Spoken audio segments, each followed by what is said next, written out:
สวัสดีค่ะวันนี้เราก็จะมาแนะนำเมนูข้าวผัดกะเพราคลุกนะคะ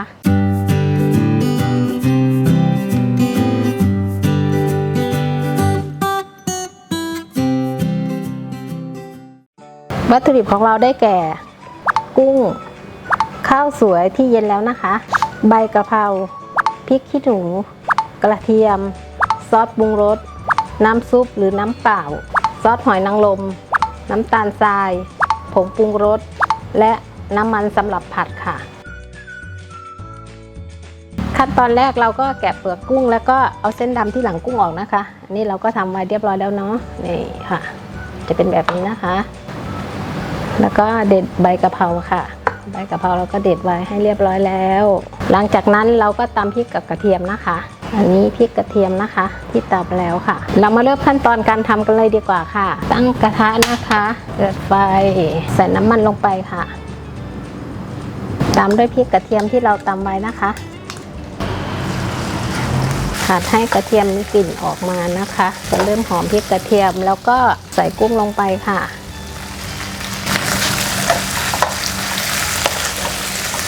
พอกุ้งเริ่มเหลืองนะคะเราก็ใส่ข้าวลงไปเลยค่ะ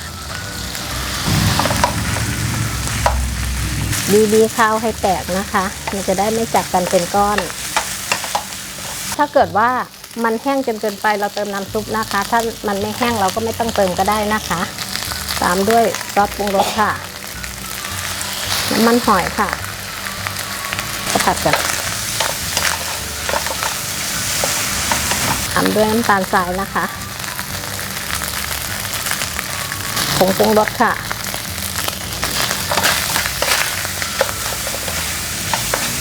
กลิ่นหอมฉุนเลยพอผัดให้เข้ากันแล้วเราก็ตามด้วยใบกะเพราเลยนะคะ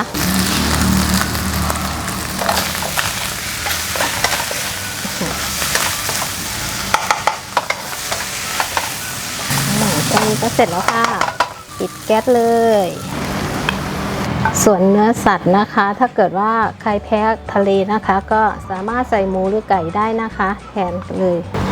นะคะเสร็จเรียบร้อยแล้วค่ะข้าวผัดกะเพราคลุกนะคะ